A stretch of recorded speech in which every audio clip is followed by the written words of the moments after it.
In December of 1941, a British submarine was patrolling the Mediterranean Sea off the coast of Greece when it struck a mine.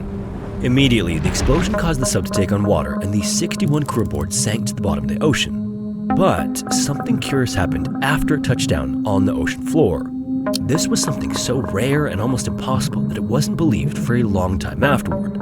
And decades later, the sub's whereabouts still remained a mystery until a planned expedition in 1997. When the wreck was finally located and the truth was finally learned, it would completely change everything. This is the sinking of the HMS Perseus, and as always, viewer discretion is advised.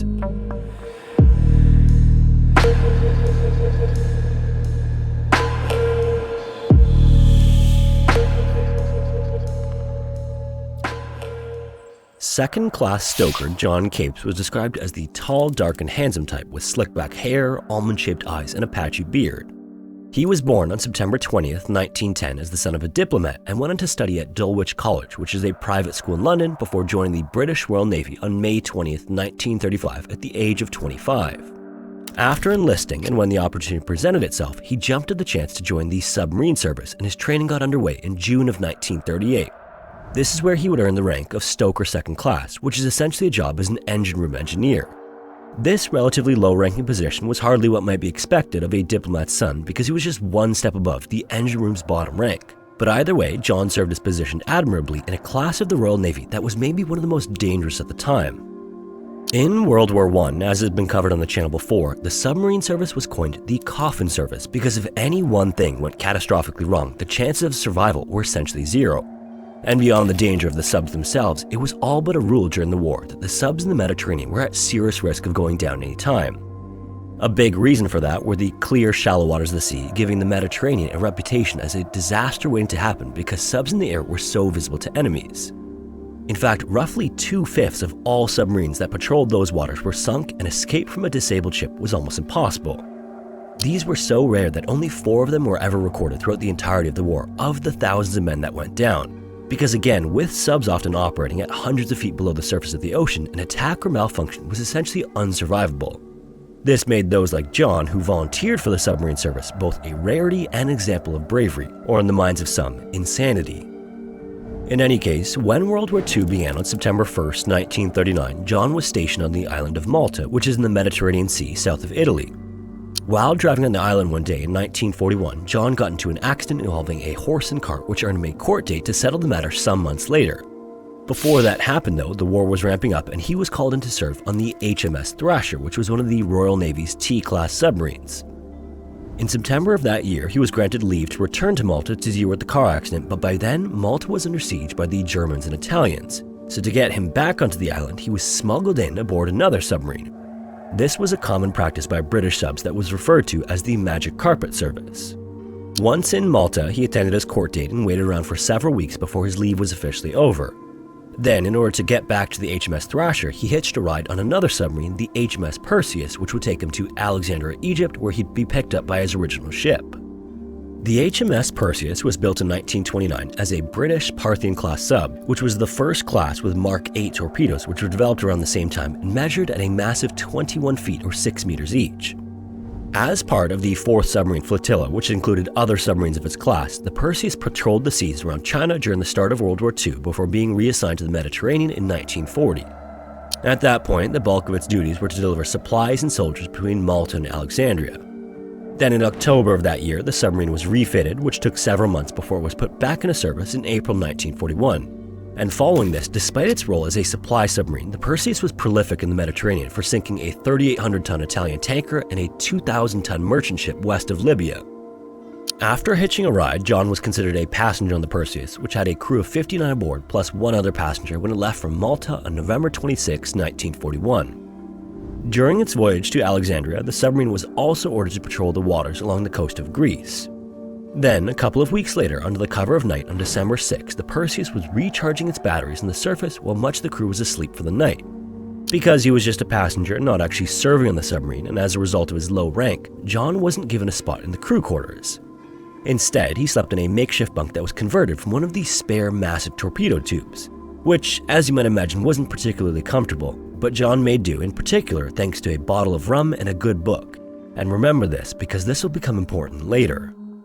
The HMS Perseus was quiet and mostly still as John read and sipped from the bottle when all of a sudden a massive explosion shook one of the largest subs in the Royal Navy. In an instant, the ship's bow slipped into the water, causing the whole submarine to go completely vertical. Then, because of the length of the sub and the depth of the water, when the bow hit the bottom, the entire stern was sticking right out of the water until it too started to sink beneath the surface. It then plummeted to the seafloor, and when it impacted, John went flying out of his compartment. Seconds later, just as he was getting his bearings, the lights went out, plunging the Perseus and everyone inside it into complete and total darkness. In that moment, John found a way to stand up and he started looking around for a flashlight he knew he had nearby. And luckily, neither the jolt from the explosion nor the contact with the seafloor tossed it out of where he kept it. He then grabbed the light and flicked it on before waving the beam back and forth to get a glimpse of what was going on around him.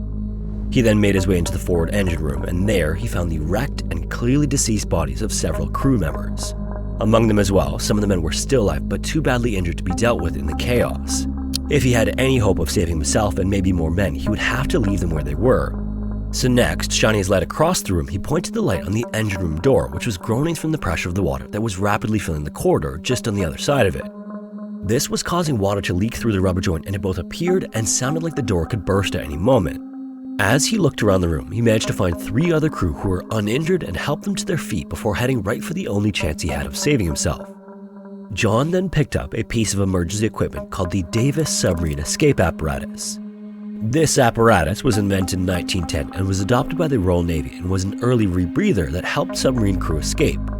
It worked by scrubbing carbon dioxide from exhaled air and supplying oxygen from a 56-liter cylinder. The apparatus also came with goggles, a nose plug, and a mouthpiece, and all connected to a leather bag that was worn like a vest. This bag also acted as a buoyancy aid to help the wearer float to the surface during an escape. If the men were going to survive, they needed to put the apparatus on immediately and attempt to make it to the surface. So next, after shutting the compartment's watertight doors, John gave each of the men a drink of his rum before taking one for himself and fitting the others with a Davis apparatus. What they were about to attempt amounted to little more than a death mission, but since they were all able-bodied enough, they had to try to swim to the surface. To do this though, John would have to open the escape hatch, and the only way that this could happen is if the pressure inside the room and the outside of the submarine were equalized. Otherwise, the pressure of the water was too much to open the hatch door. And horrifyingly, this meant that he had to purposely flood the compartment before he could even attempt to throw the hatch open. He then reached for the starboard bilge valve, which would have allowed the compartment to start filling with water, but the explosion and the impact with the bottom had bent it and made it unusable. So his next option was to check the sub's underwater flare gun, which was used to shoot smoke to the surface in case of such an emergency. When he reached it, he pulled the valve open, and sure enough, water started pouring into the compartment. The men then had to watch and wait as the water slowly rose higher and higher around them. Within minutes, the level was almost at their heads, and John performed one final check of each of the men's breathing devices. A moment later, he started to remove the bolts that held the escape hatch on, and when the pressure was equalized, he pushed the hatch open, causing the last of the air inside the submarine to go rushing out. Also in a rush of his own to get out, John then shoved each of the men out of the hatch before exiting into the ocean. After escaping the hatch tube, John shined his flashlight around and was momentarily taken aback by the vastness of the deep dark sea he was now in the middle of. A second later, without another thought, he deployed the oxygen tank in his vest, which filled it up, and he started to rise toward the surface. As he ascended, he also had to make sure he did so slowly so that the loss of water pressure on his body wouldn't cause the air in his lungs to expand so much that they'd burst. But despite his efforts, as he climbed further and further, he became dizzy and felt a growing, sharp pain in his chest. And the closer he got to the surface, the worse his condition got, as every breath felt like knives being thrust between his ribs. Before long, this was so intense that he started to panic, and the thought that he was going to die crept in. But just as it did, John broke the surface of the water, ripped the apparatus off, and took huge gulps of air. Thankfully, in the next few moments, the immense pain that he felt on the way up started to fade. Then, using his flashlight once again, he shined the beam around the water to locate the others, but they were nowhere to be found. Sadly, for unknown reasons, the other men with him never broke the surface. Meanwhile, in the midst of this tragedy, John had somehow defied the odds and had safely escaped from the sinking submarine. It's hard to overstate just how rare an occurrence this was. His ordeal, though, was just beginning, as he was now floating in the middle of the Mediterranean Sea at night with nothing but his torch and the apparatus to help him. So next, using the breathing equipment as a flotation device, he looked around, and under the moonlight, he thought he spotted some cliffs in the distance. Swimming to them was the only option he could see for himself other than waiting to drown, so he turned toward them and started kicking. As the sun rose the next morning, several fishermen were getting to work on the shores of Kefalonia, which is a Greek island just off the western coast of the country's mainland. While preparing their boat, one of them spotted something lying on the shore and approached, and it was quickly apparent that it was an unconscious man. The fisherman then woke him up from his sleep, and as he shook off his exhaustion, John shared his incredible story from the night before. Landing on Kefalonia was a huge problem for him though. Like Malta, the island was occupied by German and Italian forces, and if they discovered John, he'd end up in the dangerous position of becoming a prisoner of war. But incredibly, the fisherman then helped John to a nearby sea cave where he hid out for some time while they figured out what to do with him. And even more incredibly, for the next 18 months, families on Kefalonia harbored John, taking care of him and keeping him from being discovered by the enemy forces on the island. He was frequently taken from house to house and village to village, welcomed in by all he came across. To blend in further, he also dropped 70 pounds and dyed his hair black, and obviously the islanders did this at great risk to themselves and their families. If the German and Italian forces found that they were hiding a member of the Royal Navy, the consequences would be harsh, but the Kefalonians were still eager to help John no matter the cost. One family even gifted him their prized donkey on the condition that John promised not to eat it. Sometime later, when the Royal Navy caught wind of his predicament, they organized a plan to have local fishermen smuggle John more than 400 miles across the Mediterranean to Smyrna, Turkey on May 30th, 1943.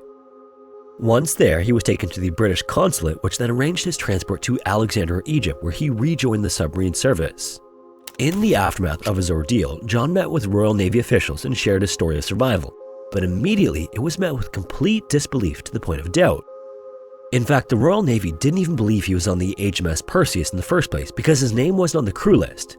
And despite his explanation that he wasn't on the crew and as a result his name wouldn't be listed as a crew member, the Royal Navy remained skeptical of his story.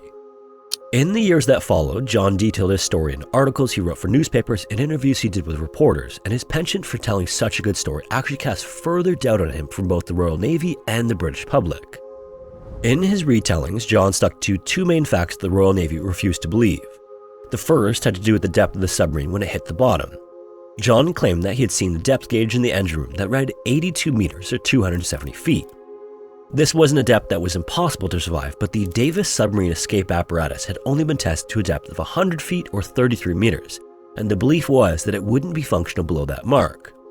In fact, it's possible that he may have even gotten lucky and the apparatus didn't work at that depth for the other crew members who never made it to the surface.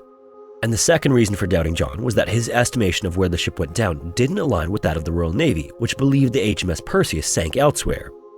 As a result of this skepticism, before he left the Royal Navy in 1950, a note was attached to his file. In one section of this note, it said, quote, "The whole of this escape should be treated with reserve as there are various incidents difficult to account for," end quote. However, in another section, it admitted that, quote, "There is no direct evidence that his story is not, in substance, correct," end quote. Tragically, John passed away in 1985, being seen as a complete con man by many, including the military branch he dutifully served for 15 years. Another decade later, in December of 1997, a diving expedition was organized by the Greeks to locate the HMS Perseus as its final resting place had yet to be discovered. On the 26th, it was finally found, and divers got right to investigating and documenting the wreck. And immediately, the very location of the sub was a significant victory for John's legacy, as it was found closer to his estimation than where the Royal Navy believed it went down. From the outside, divers also observed that the gash in the bow hull was consistent with a mine explosion, which was also consistent with John's story. Most notably on the exterior, though, was that the aft escape hatch was wide open. If none of the men aboard had escaped, this wouldn't have been the case, but this was only the beginning of his vindication. Inside the submarine, in the engine room where John bunked in a torpedo tube, divers found the exact rum bottle that John had been describing in his newspaper articles about the incident. The underwater flare gun valve was also open, leaving only the question of depth. When divers checked the depth gauge in the engine room, it read 82 meters exactly, just like John had said. It was then learned that the gauge was actually malfunctioning, likely as a result of the explosion. The HMS Perseus wreck was actually lying at a depth of 52 meters or 170 feet beneath the surface. This made it much more likely that he could have escaped the submarine successfully while still making it a world depth record for survival of an underwater shipwreck. So, while it may not have come in his lifetime, the expedition to find the HMS Perseus conclusively proved that John's story was one of unquestionable and honorable truth. If you made it this far, thanks so much for watching. In case you weren't aware, if you want to listen to the audio-only version of these videos, you can listen wherever you listen to podcasts. If you want to support the channel, consider joining the Patreon or becoming a channel member on YouTube. Also, if you have a story suggestion, feel free to submit it to the form found in the description. Anyways, thanks again, and hopefully I will see you in the next one.